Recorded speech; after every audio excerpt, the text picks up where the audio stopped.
Have you ever started to write your vision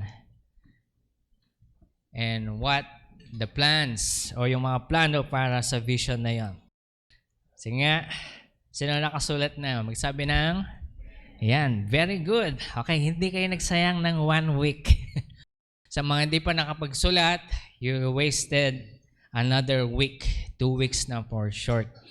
Why am I keep on asking this? Because when we talk about what God has prepared for all of us, He has something great. As high as the heavens above the earth, yun yung plano ni Lord. Greater things for each one of us. We are just but a speck of dust in His sight.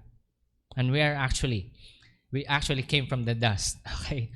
But yet, God cares for us. It is something that we must keep inside our mind. And do you know what? There is no greater things in life than to fulfill the will of the Lord for all of us. The more we continue to pursue these worldly things, we will never be satisfied kasi merong empty void inside our heart that only God can fulfill. And the thing here is, we may continue to pursue the worldly things. Magiinom tayo, maglalasing tayo, kunin natin lahat ng pleasure sa mundo, magpakayaman tayo, etc. etc. Nabili mo lahat ng gusto mo sa buhay. Pero alam niyo po, ang laging sinasabi ng isa sa mga pinakamayaman sa mundo, ng history, si Solomon, sabi niya, lahat ng mga bagay ito walang kwenta, walang kabuluhan. Para ka lang humahabol sa hangin, sabi niya. Ngayon tayong mga hindi pa nakaranas ng ganong kayamanan, i-continue pa rin natin yon kasi, di ba Pastor, hindi mo nga makikita yung fulfillment sa madaming pera, pero sasaya ka naman. Ito kasi ang problema sa mga Pilipino. Dinudugtong natin ang kasayahan sa spending. Tama? Kapag unang sweldo, ano yung unang iniisip ng mga common empleyado? SM, bili tayo nito, labas tayo, let's do some happy. Alam mo yan? Yan ang problema sa mga Pilipino. Kaya ang mahihirap, patuloy na humihirap dahil sa ganyang pag-iisip. Okay? So maling kaisipan yan. But when you continue to pursue yung wealth, we will get rich and eventually you will find yourself na parang hindi fulfilling. Hindi ko sinasabing yumaman na ako at naramdaman ko yon, pero makikinig ako sa sinabi ni Solomon na lahat ng mga bagay na ito walang kwenta. Para ka lang humahabol sa hangin. Kaya nga ang pinaka-purpose ng isang tao ay gawin ang kalooban ng Panginoon. At yung kalooban ng Panginoon ay, alam niyo po, God has planted that inside us from the very beginning. Inilagay yan ng Panginoon sa puso ng bawat isa. At yung panawagan ng bawat isa sa atin, ikaw lang ang makakagawa ng panawagan mo. Kasi each one of us has a unique trait, blessing that God has given you. At kapag hindi mo yun itinakbo, ililibing yang panawagan niyan na kasama mo. Hindi na ito lalabas sa hinaharap at hindi na ito lalabas sa nakaraan. Ikaw lang. So ibig mo sabihin, Pastor, lahat ng namatay, nang hindi ginawa ang kalooban ng Panginoon, there is something in them na hindi nila nagawa para ma-fulfill ang will ni Lord. And I will say yes. That is why we should not be wasting our time seeking the world. Kung ano yung mga pleasures ng mundo. Alam niyo po, ako, bilang isang tao na lumaki sa Christian household, alam niyo po, I also explored the world like everyone else. Sinubukan ko mag-inom, sinubukan ko manigarilyo, sinubukan ko lahat. Pero I find myself na parang, this is not for me. This is not for me. Sinubukan ko rin yung mga different pleasures and etc. And I keep on seeing myself coming back to the Lord. It's because itong mas una kong nakita, kaya ito pong kinaganda kapag ikaw ay lumaki sa isang Christian household. You will see the beauty of the Lord first and you will shun away from all of these things. Hindi ako nagpapakabanal, hindi ko po ito sinasabi para sa inyo sabihin sa inyo na banal ako. Walang banal sa atin. Everyone has sinned and fall short in the glory of God. But you see, I also tried all of these things, but I find no pleasure in them. But as I continue to seek the Lord, parang yung mundo is just but a very little thing na nakita ko doon sa ipinakita sa akin ni Lord na secrets and mysteries. Pag-uusapan natin yan in the next time, but all am I saying right now is the greatest thing that we can do in this life, in this 100 years here on earth, is to serve God. And serving the Lord is fulfilling the visions and dreams that He has given you. Yung specific na ibinigay niya sa inyo. Gusto ko pong malaman ng bawat isa sa atin na ang Panginoon hindi niya ibibigay sa atin yung blessing na yan, blessing, then matatanggap mo na kagad. No, God molds you first for the calling. Hinuhubog muna tayo ng Panginoon para dun sa panawagan na yon. Hindi niya ibibigay sa atin kaagad. Unti-unti niyang ibibigay sa atin hanggat makita niya na handa na tayo. Amen. Tama po ba? Nananalangin tayo ng malaking bahay, pero kung yung maliit na kwarto natin, hindi natin alam linisin, hindi niya tayo bibigyan ng malaking bahay. Do you agree? Napaisip kayo, nilinis ko ba yung kwarto ko? Naku, paano tayo bibigyan ng Panginoon ng malaking bahay? Naikuha niyo po yon? Kung yung maliit yung bahay, hindi niyo mapaayos, hindi kayo bibigyan ng malaking bahay ng Panginoon. This is the revelation that we need to understand. We keep on praying, bakit sila lang mayaman? Bakit sila lang ganito? No, because you need to learn how to take care of what God has given you. If you be faithful to little things, God will give you big things. Amen? Pastor, hindi mo naiintindihan kasi hindi ka tumira sa ganitong-ganyang bahay. Alam niyo po bang namumblema kami dito sa bahay namin dahil kapag umuulan, hindi lang sa labas, pati sa loob. Okay? Nararanasan namin yan hanggang ngayon kaya hinahanap namin sa inyong butas, paano ayusin. We keep on fixing it, but you see, ang palagi sinasabi sa amin ng Panginoon, use what you have. Take care of what you have. Be faithful to what you have, and God is going to bless you soon. So the same way for each one of us. Hindi lang yan sa mga material na bagay, kundi din sa mga talents ninyo. Kung ano yung binigay sa inyo ng Panginoon. Yung family ninyo, yung skill ninyo. Halimbawa, binigyan kayo ng Panginoon ng skill sa pagluluto. Ginagamit nyo ba yung skill na yan para sa glory niya?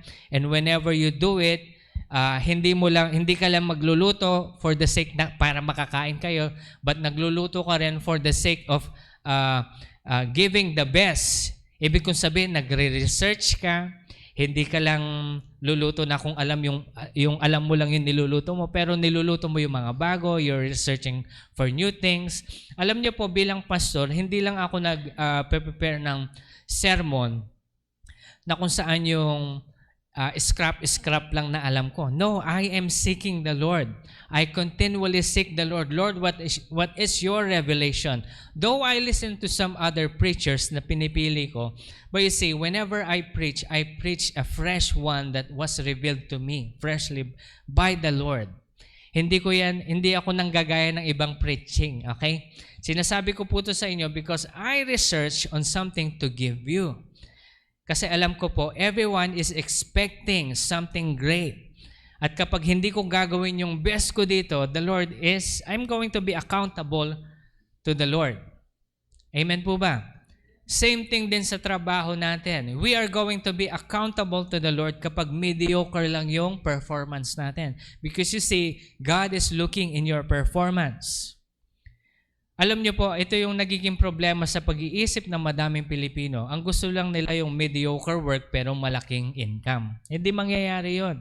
If you be faithful to what you have, naging faithful ka, kahit na hindi nakatingin yung boss mo, faithful ka sa ginagawa mo, God is going to bless you. He is going to promote you. Promotion comes from the Lord. It doesn't come from any man. So when you do things for the glory of God, kahit na secular yung ginagawa nyo para sa income ninyo, kapag you're doing your best in accordance to the Word of God, God is going to promote you and bless you. Pero pag yung performance mo, gagaling ka lang kasi nakaharap si boss, andyan si boss, ayusin natin. Wala. Hanggang doon ka lang. And I'm telling you right now, hindi ka naaakit dyan. But you see, but you be faithful. Ngayon, mag-iiba yung story kapag ikaw ang may-ari ng sarili mong business. Kapag ikaw ang may-ari ng sarili mong business, syempre aayusin mo. At the same time, you are going to be, anong tawag mo dito, iisipin mo din yung kalalagayan ng mga empleyado mo. Hindi lang all for your gain, na kahit na maghirap sila, all for your gain, eventually mawawalan kayo ng mga trabahador kapag gano'n. So may mga bagay na ganito na kailangan nating isipin. We must be faithful to what God has given us so that the Lord will bless us. Okay? So, last week we talked about God's plan, yung establishment ng kanyang visions and dream for all of us, meaning He is going to take care of all of us. Assuming that you have accepted the Lord Jesus Christ as your Lord and Savior, you are in the palm of God's hand. Hindi kanya bibitawan. Sabi niya sa kanyang salita, "Fear not, for I am with you. I will uphold you with my victorious right hand." God is going to grab you. Iingatan ka niya. So kaya nga, isa sa mga pag-iingat ng Panginoon is giving you visions and dreams and plans to establish those dreams. Amen. Ibibigay niya sa iyo yan. If you continue to seek the Lord. So this only applies to those who are seeking the Lord earnestly. As we continue to seek the Lord's visions and the plans for the vision, ito yung mangyayari susunod niyan. And you will pursue, as you pursue His will, and you do all of these things, alam na natin yan, napag-usapan natin ito last week, God is going to test your patience, your endurance, your trust in Him, and to know His perfect will and timing. Okay? Kasi may timing ang Panginoon.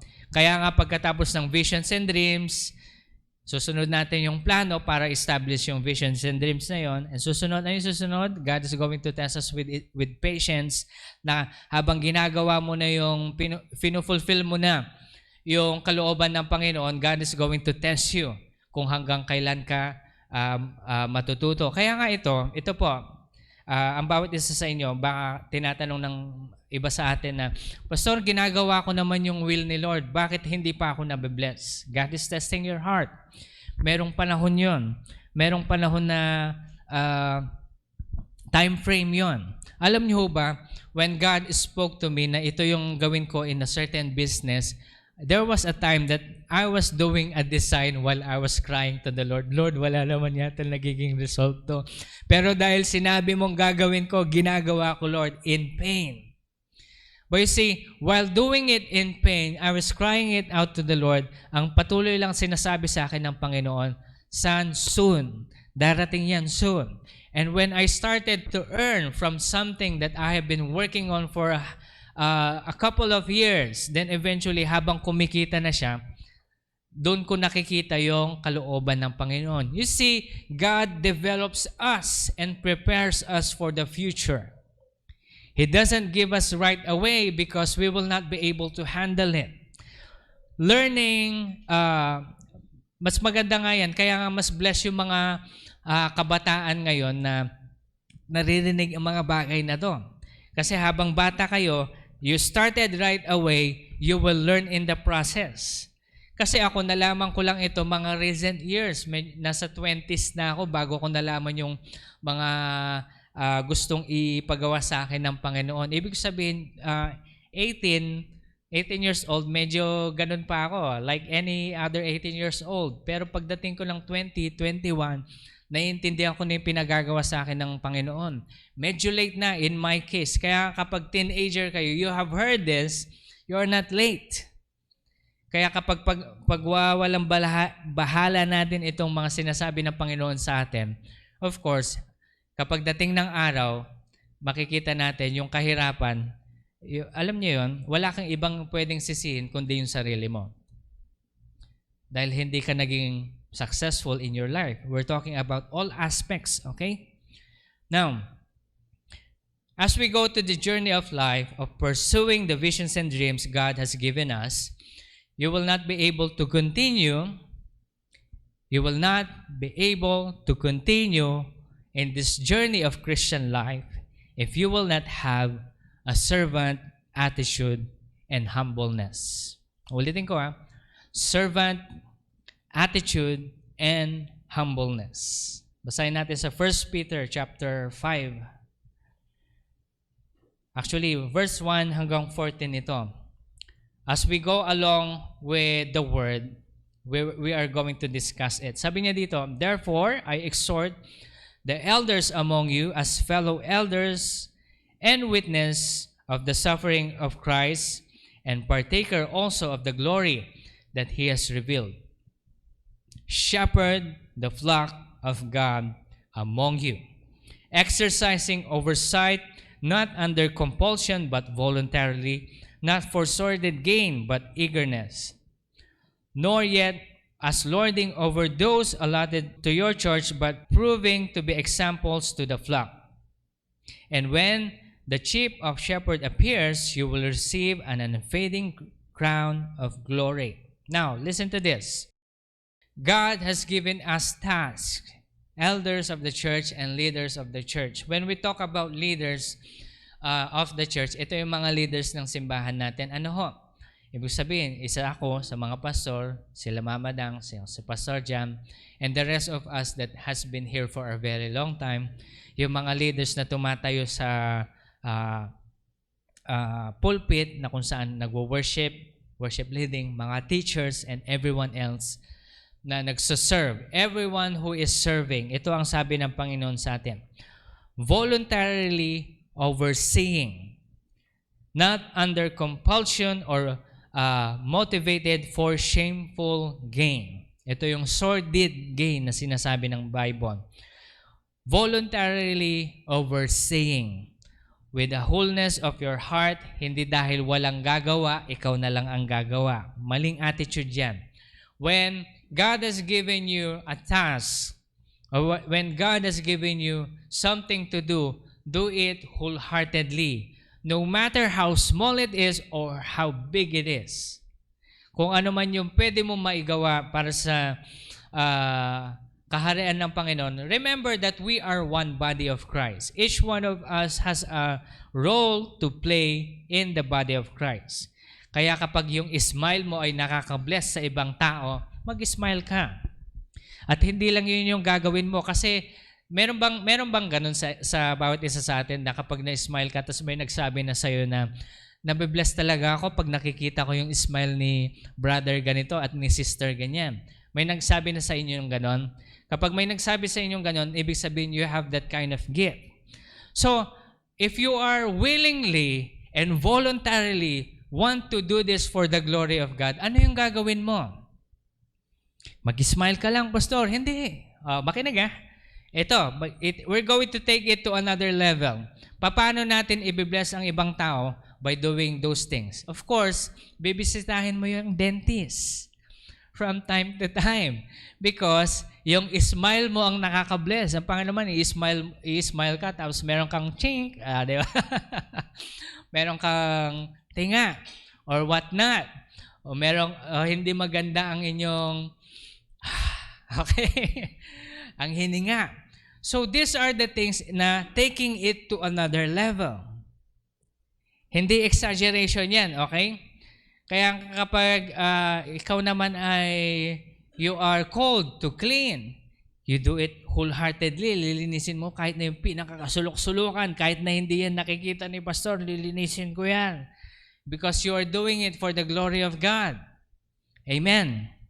And when you are given a task na malaki-laki naman, na you are leading the people, like for instance, what I'm doing is leading the people. Of course, I will not teach you something na hindi ko pinag-aralan.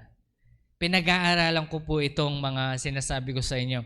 And it takes me hours to meditate upon the word of the Lord, to learn these things, just to teach each one of you something na matututunan natin sa ating buhay. Kaya po, lagi ko pong sasabihin sa inyo, don't waste it.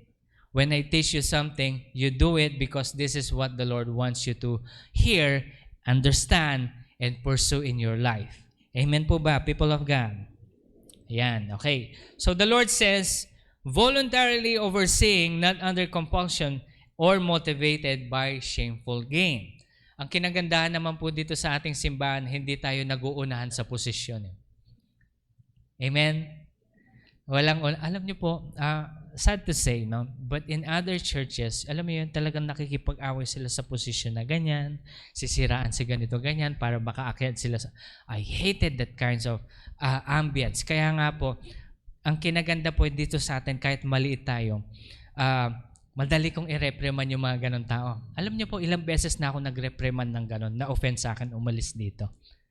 Praise the Lord, umalis sila. Kasi ayoko yung mga ganong tao. And I'm telling you, meron nga sa one time sa music team, sabi sa akin na na-offend daw sa akin kasi ganito, ganyan yung sinabi ko. I'm being truthful, hindi ka tinawag dito. Okay.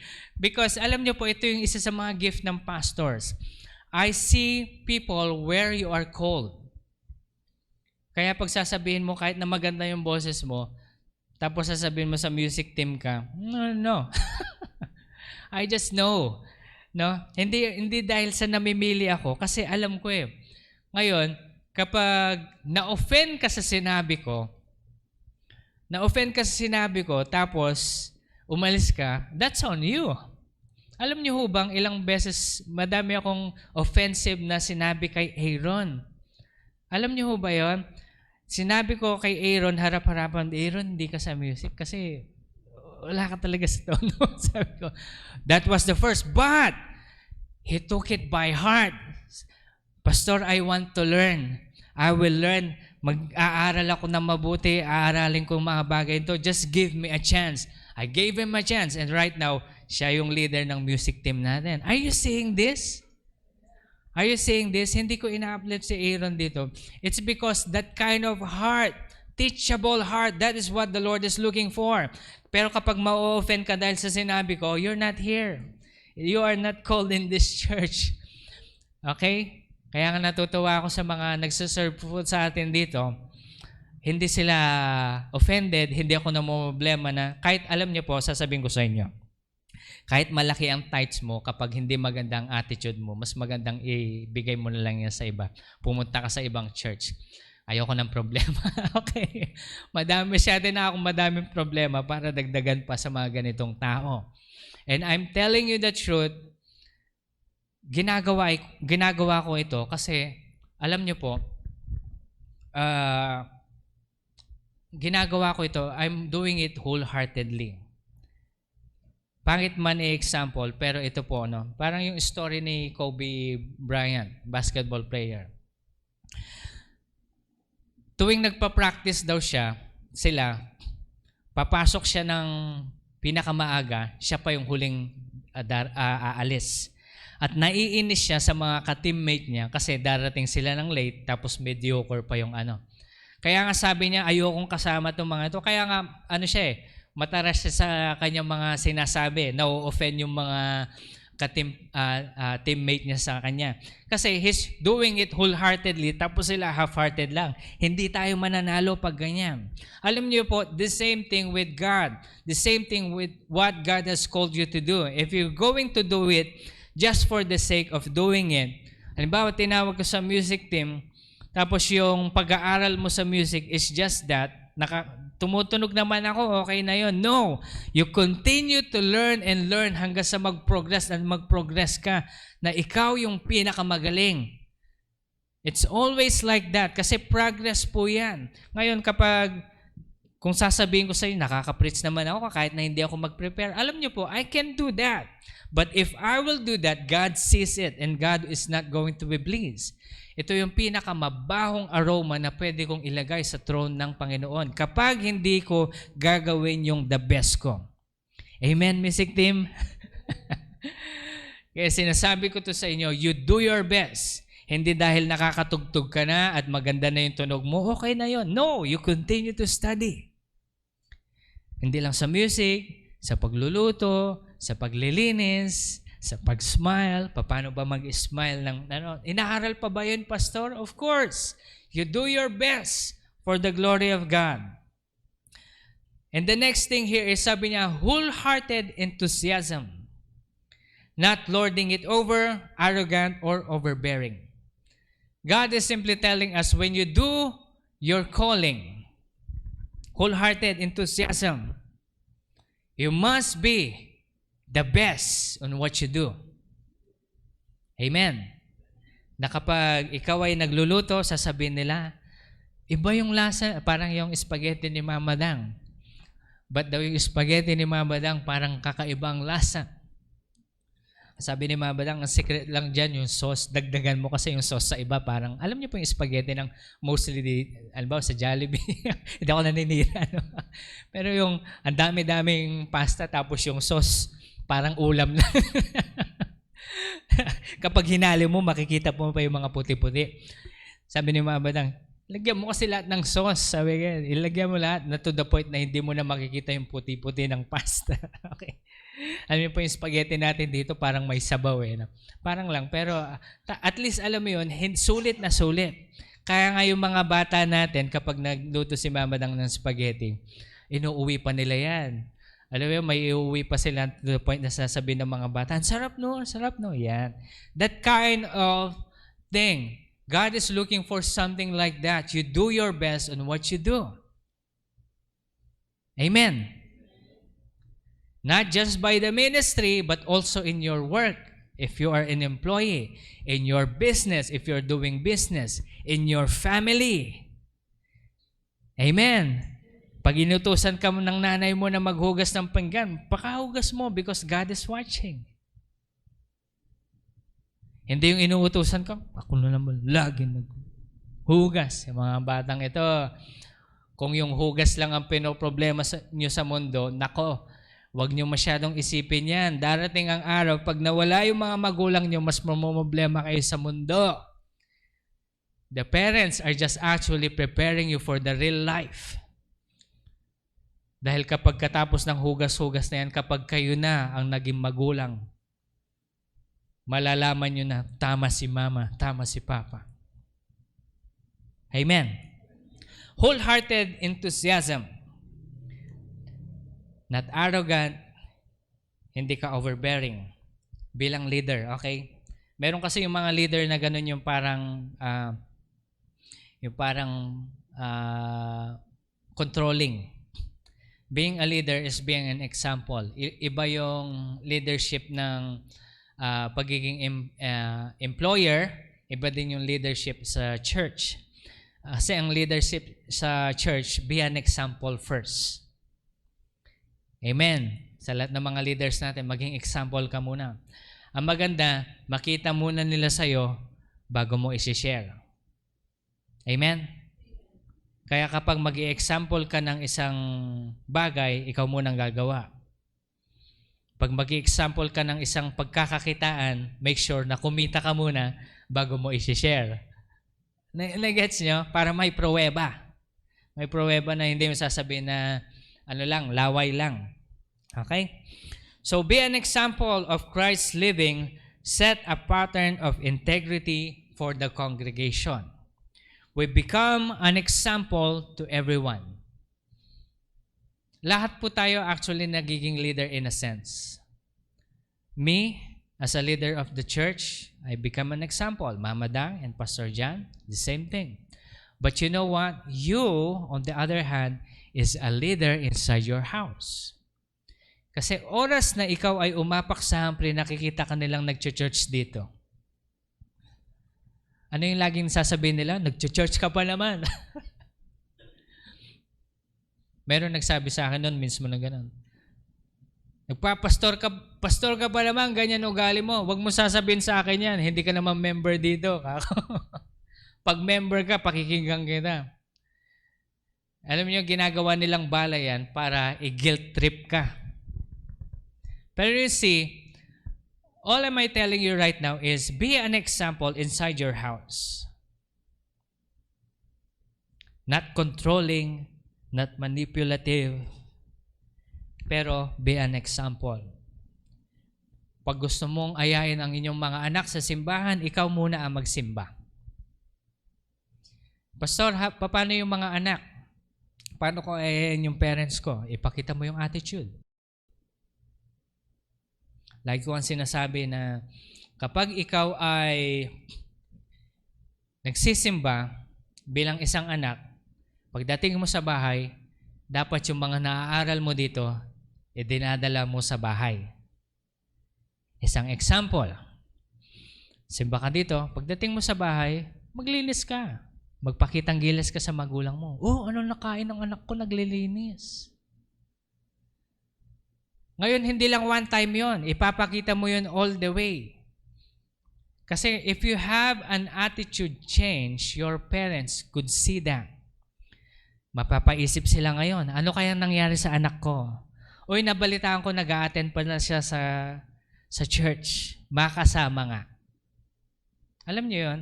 It will come a time na yung dating attitude mo bilang isang pasaway na anak, bigla ka nagbago nung nagsisimba ka na. And you could actually encourage your parents to come with you. Pero kapag sinasabi mo, nagsisimba ka nga dito, sa pagdating mo sa bahay, uutusan ka lang bumili ng suka, ako na naman. Paano mo mayayay yung parents mo? Tapos pinagpe-pray mo sa Lord, ipuin mo naman yung magulang ko na makapagsimba sila. Hindi sila magsisimba, iha, iho. Kasi sa attitude na pinakikita mo. Be an example. Christ-like attitude. Ito nga yung sinasabi. Pastor, hindi ko pa magawang maging example. Ibig sabihin nito, kulang pa. Konting pihit pa ng inyong faith na patuloy kang matututo sa katotohanan. Kaya ang sinasabi ko pa sa bawat isa sa atin, continue to read your Bible and pray every day. Amen. So, be an example. So, listen to me, if you do this, there is a reward. Voluntarily overseeing, wholehearted enthusiasm, be an example in Christ-like living. When you do all of this as leaders, the Lord says there is a reward. What is the reward? Crown of never-ending glory. Sabihin nga natin yon, crown of never-ending glory. It may not have sense today, but it will have a sense in the next life. Ito yung kaiinggitan ng ibang tao. Bakit wala ako nung crown of never-ending glory? When we say never-ending glory, it talks about something beyond our mind can comprehend, but isa ito sa mga kaiinggitan in the next life. Dito mag-grind ng teeth yung mga ibang, sana inayos ko din. Alam niyo ba nakasulat sa Bible yung grinding of teeth to the point na maririnig ng katabi nila? Yung, kasi nga hindi sila nagkaroon ng never-ending crown of glory. So, wholehearted do all of these things and God will bless you. Amen po ba? 1 Peter chapter 5, start na naman tayo sa verse 6. Or verse 5 rather. Chapter 5, verse 5. Sabi niya dito, you younger men likewise be subject to your elders, all of you, clothe yourselves in humility toward one another, for God's oppose those who are proud and gives grace to the humble.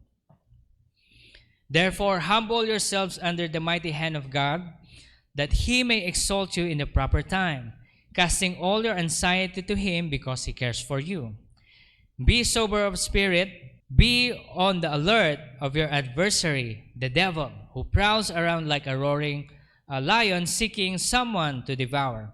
But resist him, firm your faith, knowing that the same experience of suffering are being accomplished to your brethren who is lahat daw ng Kristiyano around the world.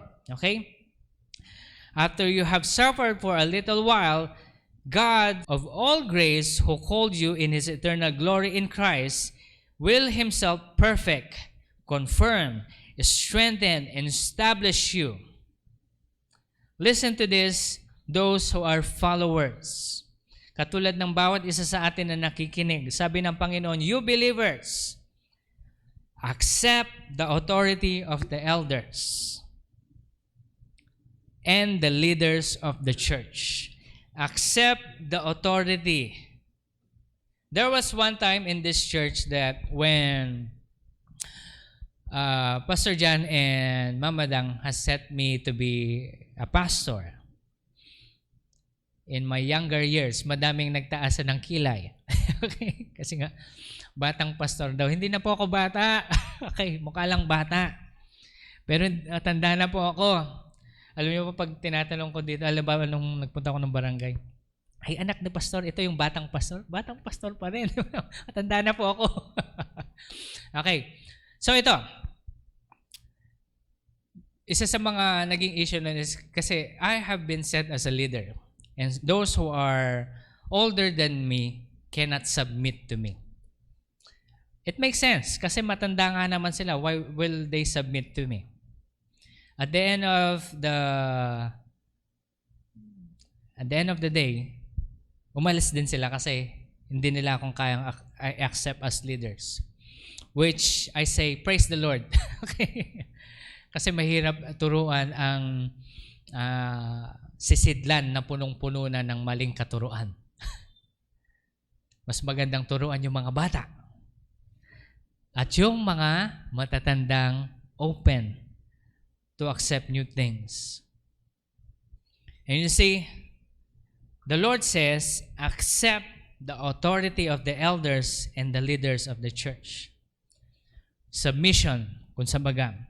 Pastor, paano ba mag-submit sa leadership? Halimbawa, isa sa mga submission na pwede kong sabihin sa bawat isa sa atin, when God spoke to us of something that He has revealed to me at inirelay ko ito sa inyo, dapat meron tayong submission in the sense na gagawin natin. Katulad na napag-usapan natin last 2 weeks. God has given you a vision. Ano yung instruction sa atin ng Panginoon? Isulat. Hindi lang isulat yung vision, kundi isulat din yung plano sa vision. Which is, most of us already did it. Praise the Lord. Ang tawag doon, submission. Amen po ba? Pastor, ibig sabihin, pag hindi ako sumulat, hindi ako nag-submit sa iyo. Exactly. And the Lord is saying to each one of us, submit to the authority of the leaders. Okay? Amen po. Wag po kayo ma-offend because this is what the Lord is actually telling us. Kaya kapag hindi tayo nababless, wala tayong ibang pwedeng sisihin, kundi ang sarili natin kasi hindi tayo marunong sumunod. Kaya kapag sinasabi ko po sa inyo, read your Bible and pray every day, continue to have a personal devotion and worship to the Lord, gawin natin ito because this is for your own good. Ito yung mga part ng submission. Isa pa sa mga part ng submission, if your pastor or your leaders is telling you to, halimbawa si Aaron, sabi niya sa mga music team, mag-aral kayo, aralin nyo ito, expand nyo yung inyong knowledge sa paggigitara, pagpapiano, pagkanta. Mag-ano kayo, explore para lumago kayo in your musicality. Kapag hindi nyo ginawa, music team, that's on you. Okay? Mamaya may reward din to. Ipakita ko sa inyo kung ano yung reward ng pagsunod. Okay? Sabi ng Panginoon, you accept the authority, ibig sabihin susunod ka. So ngayon, bilang isang part ng music team, mag-aaral ka naman. Pakakagalingan mo dun sa ginagawa mo para sa glory ni Lord, hindi lang dahil sa pagsunod mo sa leader. Kasi pag ginawa mo ito kay Lord, gagawin mo talaga eh. At the same time, sumusunod ka na rin sa leader mo. Amen? So yan. So hindi lang yon, hindi lang sa music team. Halimbawa sa teachers din, kapag sinabi ni Miss Sab na bilang isang principal na itong gagawin natin sa ganyan-ganyan, tatapusin natin ito within this month. Bilang mga co-teachers, anong gagawin ng mga co-teachers? Susunod sila. Pero kapag ikaw yung late, nako, Isa yan sa hindi submission. Submission. Pastor, kasi we have a lot of reasons. We can have a lot of reason, but you see, the Lord wanted us to actually obey. At alam niyo po, if we have these reasons all the time, kapag tayo ay naiiwan sa ating progress sa panawagan, it's on us kasi we didn't follow in the first place. That's why when the Lord spoke to us of instruction, do it right away because it will be for our own good. Amen po ba?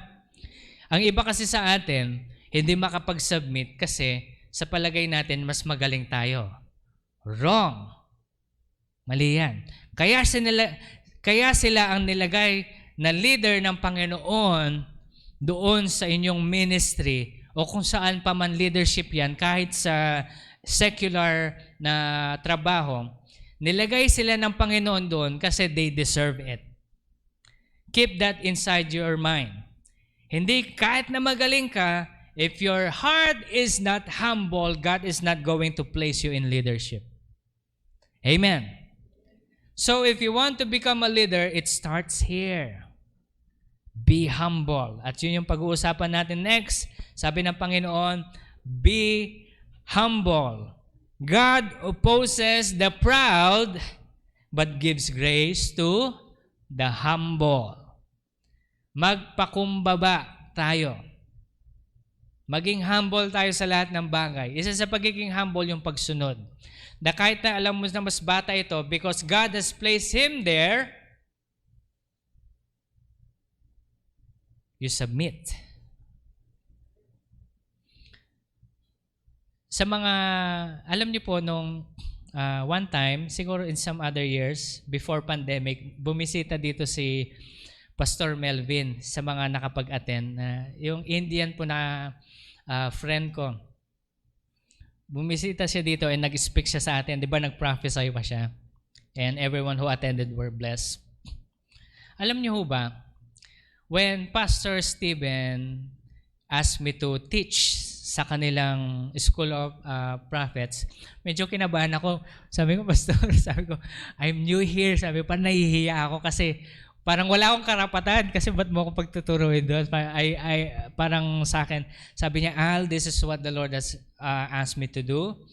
Give me your notes and I want you to teach in this topic, in this particular day. Can you do it? Narinig ko naman si Lord, sabi ni Lord sa akin, do it.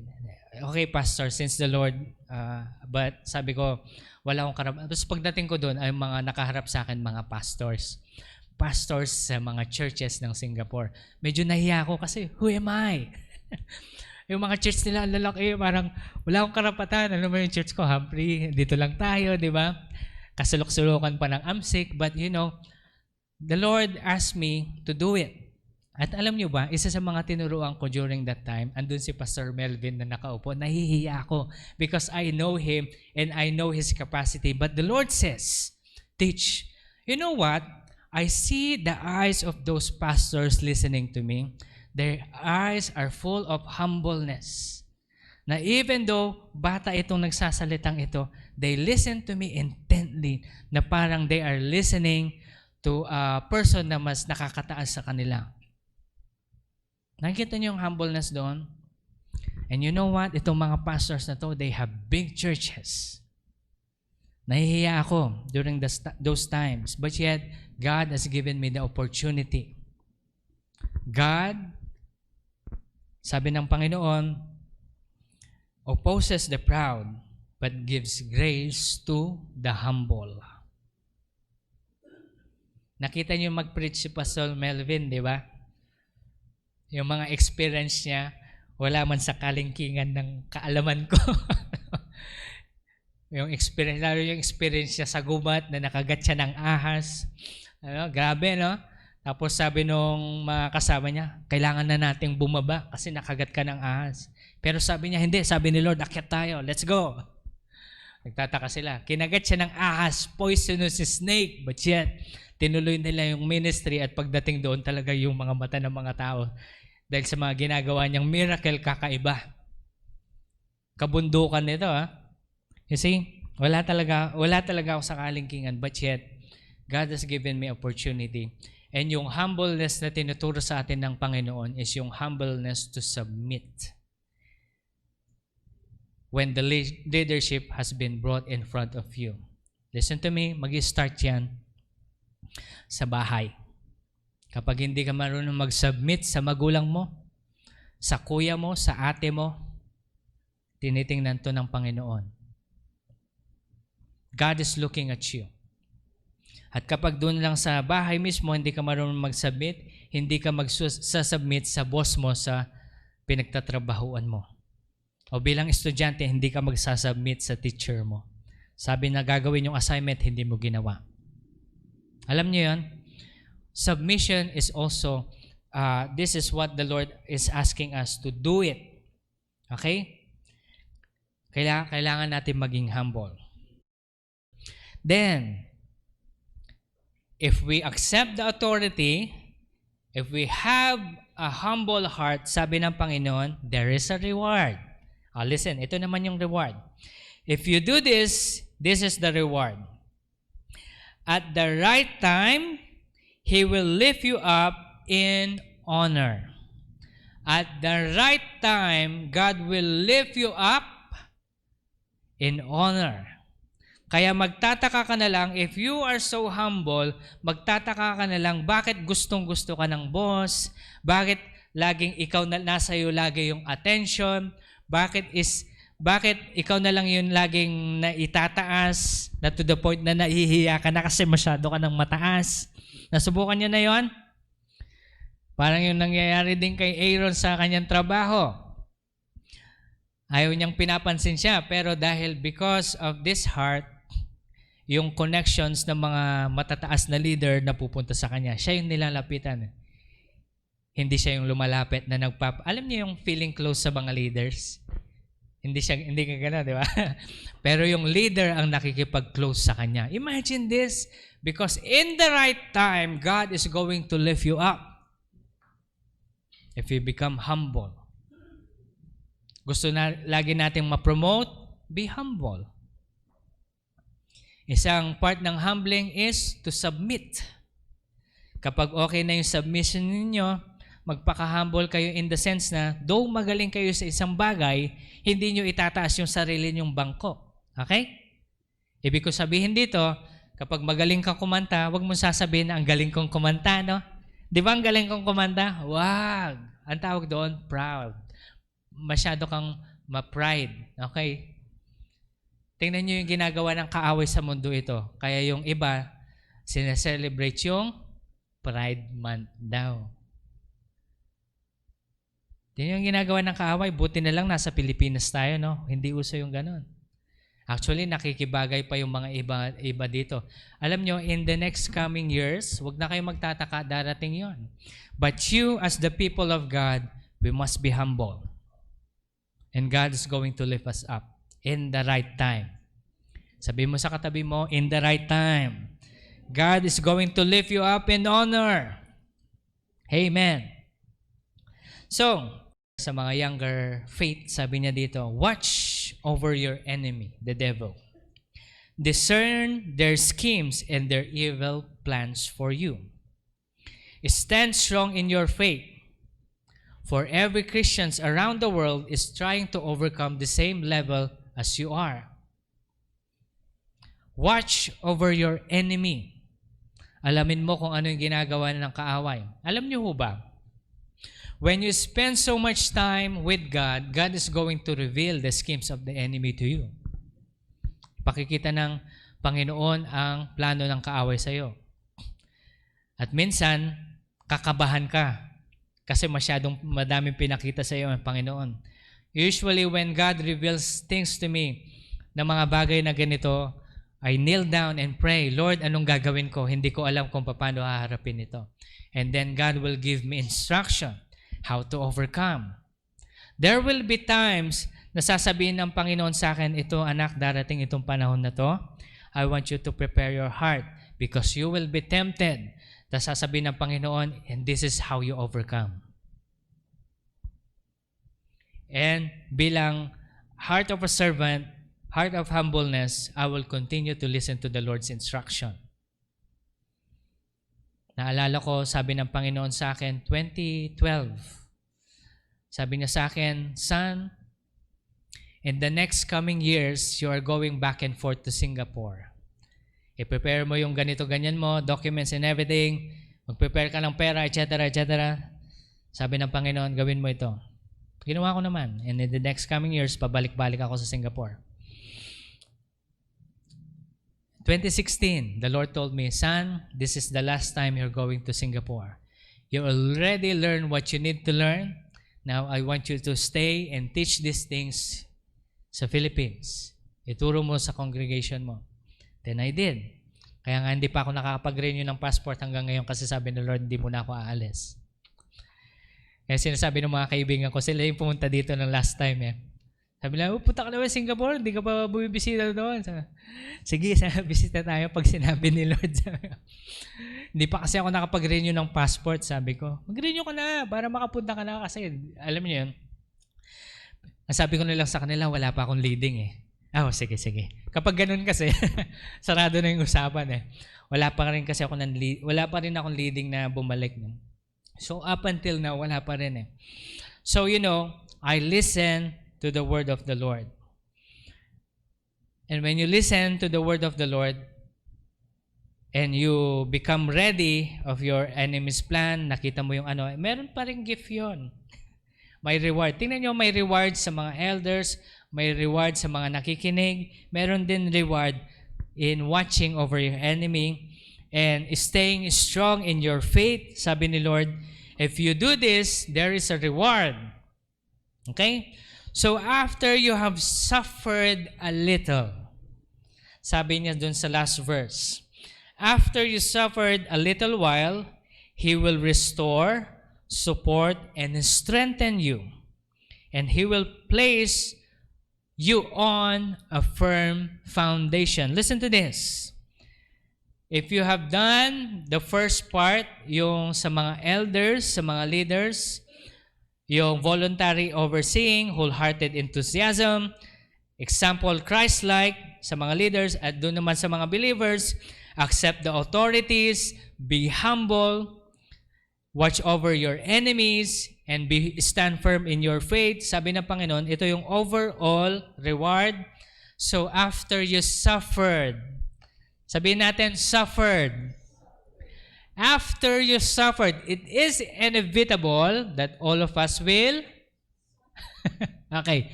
Part na yon, okay? Embrace na natin yun ngayon. Lahat tayo magsasuffer. Christ suffered first, of course, we will the same. Na kapag humarap na tayo dito, hindi po kasi tayo yung church na God loves you. God will take care of you. Yes, that's true. But I will also tell you, you will also suffer. Like the word is also telling us. After you suffered a little while, He will restore, He will support, He will strengthen you and place you on a firm foundation. He will restore, parang yung ginawa niya kay Job. Ano yung restoration nung kay Job? Bumalik sa kanya lahat ng doble-doble. Amen? After he suffered a little while. At sabi doon, yung blessing ni Job in all aspects of life, hindi lang sa business, hindi lang sa wealth, but all aspects of life. Sabi sa Bible, 150 years old siya bago siya namatay at nakita niya na naipamana niya sa mga kaapot-apuhan niya yung wealth na binigay sa kanya ng Panginoon.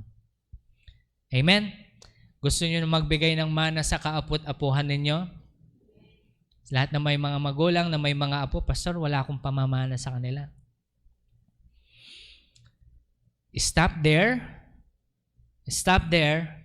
You are still alive. Lahat tayo humihinga, tama? There is still a chance. Amen po ba? O lahat ng mga magulang dito, lalo na yung mga lolo at lola, sabihin mo sa sarili mo, mag-iiwan ako ng kayamanan sa kaapot-apuhan ko. I will live a long life 120. Pastor, okay na yung 100, okay na yon. Alam niyo po ba, na okay lang mabuhay ng 150 katulad ni Job as long as you are strong. Tularan po natin si Moses na kung saan in his old times, hindi nawala sa kanya yung vigor niya, sabi sa Bible. Ibig sabihin, malakas siya bago siya namatay. Actually, God hide his body because his body is so, his physical body, masyadong maraming anointing na to the point na gustong nakawin ng demonyo. Pero there was an angel protecting his body. Up to this point, alam niyo ba yan? Kasi hindi nawala yung anointing sa kanya. Pastor, hindi naman tayo magbubukas ng Red Sea dito. Ang bubukas lang natin yung kanal dyan. Red Sea. Para mawalan ng dumi. Alam niyo po, ang gusto ng Panginoon, we will live that way na kung saan yung tayo ay tatanda na kahit na malakas na tayo, then sasabihin lang sa atin ng Panginoon, uuwi ka na anak. Oh, what a great day. Di ba? Sasabihin mo sa Panginoon, Lord, malakas pa ako, pero kung uuwi na ako, be it unto me according to you. You know what? That is the time that I'm actually waiting for. Pero sabi ni Lord, matagal-tagal pa.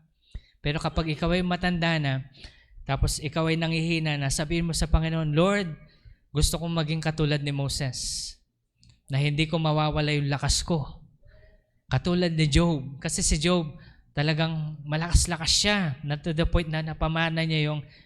Kasi isipin mo na lang, no, 150 ka na. Na-segregate mo pa yung kayamanan sa kaapot-apuhan mo. Kasi kapag matanda ka na, hindi ka na makaisip eh. Nakikita niyo yung mga matatanda ngayon. Di ba yung iba naman nagkaka-Alzheimer? Ibig sabihin, si Job, may matino siyang pag-iisip kasi na-segregate niya ng tama. Hindi mag-aaway-away at magpapatayan yung mga kakamag-anak niya dun sa mana na tatanggapin niya. Kasi siya mismo ang naghati. Are you getting this? So, people of God, let us look for the day na kung saan we will stand like Job in a firm foundation, fulfilled, na kung saan we are restored, we see the support of God, God strengthened our physical body, and God has placed us in a very firm foundation. Let's look for that day. Amen po ba? Have you learned something today? Let's stand in the presence of God, and let's just thank the Lord for He is truly good. Hallelujah. Hallelujah. Thank you, Jesus. Ang sasabi ko lang po sa bawat isa sa atin, kaya as simple as little things that you do for Christ, do it wholehearted. Ang ibig sabihin ng wholehearted, doing it for the Lord, you become the best in what you do. Na to the point na marirecognize ka. Kaya hindi ka magiging best hanggat hindi mo i-humble yung sarili mo na gawin yon para sa Panginoon. That's why you do your best for the glory of God. Amen po ba? Starting today, iset mo na yung heart mo. I will do my best at work. I-reset natin. I will do my best inside the house bilang isang anak. I will do my best sa work o sa mga estudyante in my studies. I will do my best in the church for the glory of God. Amen po ba?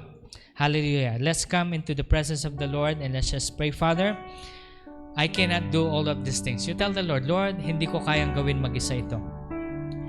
Not by might, nor by power, but by your Spirit. Lord, we can do all things through Christ who strengthens us. So, Lord, we pray today that may you bless us with your word. Bless us, O Lord God, with your loving kindness, that we may be able to do all of these things na pinagagawa niyo. Now, I want you to think about your family, your work, and your ministry. Sabihin niyo sa Panginoon, Lord, I want to be the best, Lord, in what I do. Lord, give me the power, give me the strength. Anoint me, O Lord God, that as I continue to do this for you, ikaw po ang magbigay ng kapangyarihan sa akin so that I will be able to do this for the glory of yours, O God. Today, I dedicate my life to you, my family, and everything that I have, Lord, for your glory. Lord, marami pong salamat. We give you back all the glory and praise and adoration. In Jesus' name we pray. Amen and amen. God bless you all po. Magandang umaga po sa bawat isa.